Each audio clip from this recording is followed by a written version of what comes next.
Aí tem história.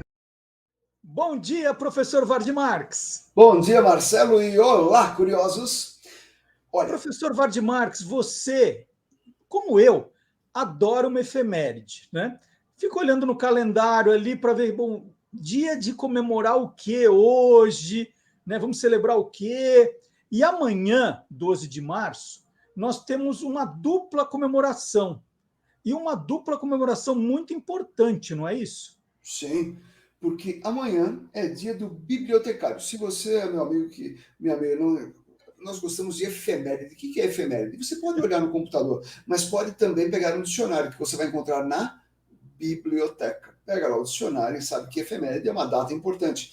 Biblioteca é para isso, ela está ali para ajudar a gente.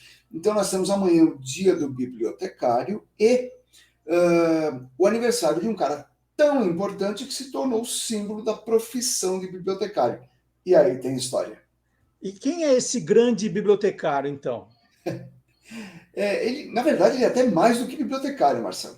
Eu estou falando de Manuel Bastos Tigre, que nasceu em Recife no dia 12 de março de 1882 e morreu no Rio de Janeiro em 2 de agosto de 1957. Ele foi, anote aí, engenheiro, jornalista, dramaturgo, poeta, compositor, publicitário e bibliotecário. Ainda na escola, a escola não é a faculdade, não é a escola mesmo, é fundamental. Ele começou a rabiscar ali os seus primeiros versos e na escola criou um jornalzinho humorístico. Pronto, ele não ia mais largar a imprensa, ficou o resto da vida escrevendo em jornais e revistas. Isso porque ele sempre foi fundo em tudo que ele fazia. Por exemplo, ele engenharia, né? Ele, depois de se formar em engenharia civil, ele trabalhou tanto na iniciativa privada quanto no serviço público, na área de engenharia.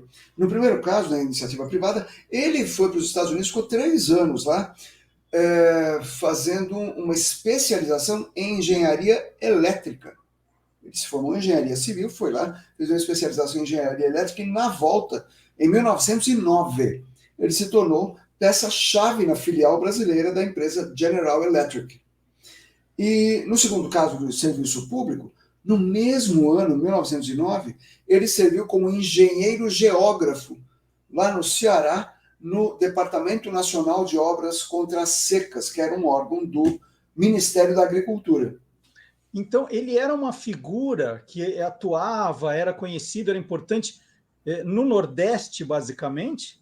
Não, neste caso aí, ele foi trabalhar no Nordeste, mas ele já tinha vindo de Pernambuco para o Rio de Janeiro, foi onde ele fez faculdade. Ele veio aqui para o Sudeste em 1902. E isso era meio que uma obrigação, pelo menos desde o segundo reinado, até os anos 40, 50 do século XX, que gente muito talentosa de qualquer lugar do Brasil acabasse se mandando para o Rio de Janeiro. E foi o que ele fez. Enquanto fazia a faculdade de engenharia no Rio de Janeiro, escrevia regularmente para vários órgãos de imprensa, inclusive publicações importantes da época, como o Correio da Manhã, A Noite, que eram jornalões importantes. Ele continuou escrevendo até o fim da vida, na verdade, não só em jornais ou revistas. Em 1906, ele escreveu a primeira das suas mais de 12 peças de teatro e com uma relevância que fez com que ele se tornasse um dos fundadores da Sociedade Brasileira dos Autores Teatrais, a SBAT, em 1917. Virou figura importante nos círculos literários lá do Rio de Janeiro, sendo amigo de grandes escritores como Emílio de Menezes, Olavo Bilac, Martins Fontes, entre outros. E quando a Academia Brasileira de Letras criou o Prêmio de Poesia, em 1924, foi direto para ele.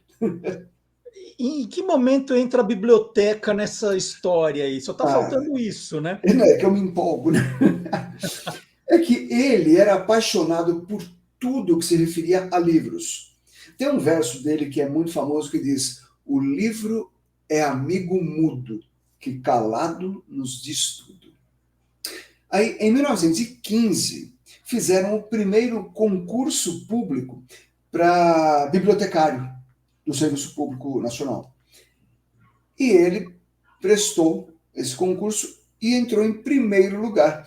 Até porque ele tinha escrito uma tese a respeito do sistema Dewey, ou, mais corretamente, o sistema de classificação decimal, que são aqueles números e letras que tem na etiqueta na lombada do livro, que é como as bibliotecárias e bibliotecários, como eles organizam os livros na biblioteca.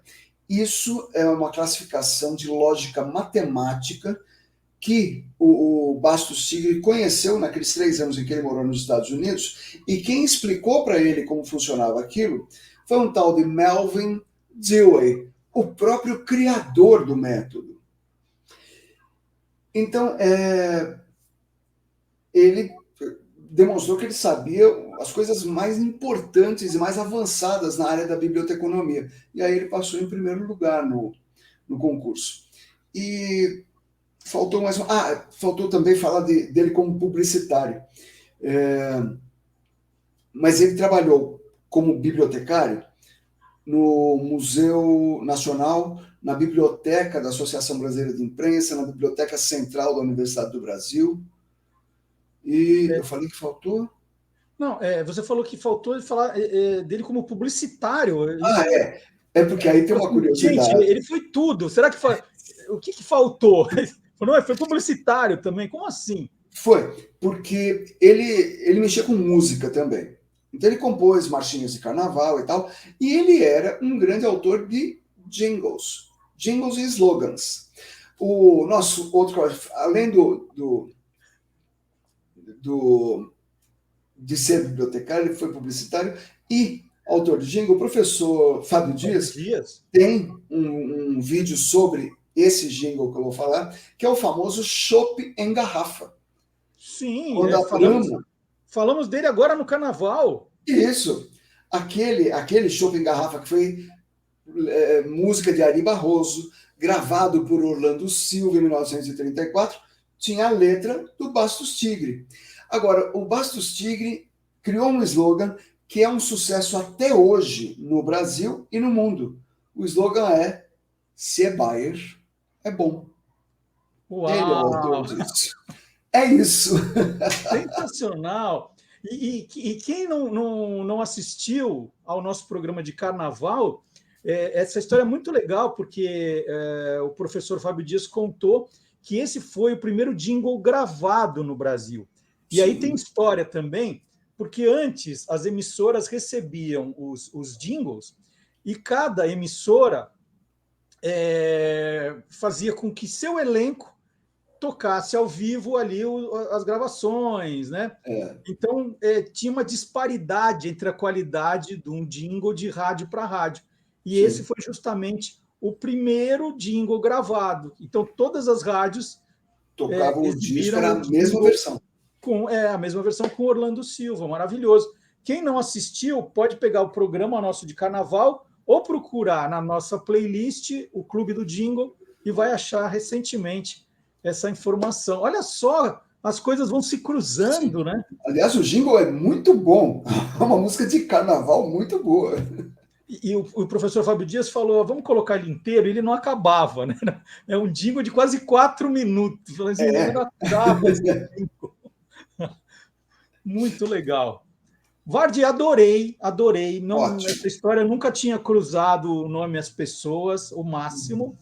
E aí a gente volta semana que vem com mais uma surpresa aí, tá bom? Sempre. Grande abraço, pessoal. Obrigado, grande abraço. Até a semana que vem. Tchau, tchau.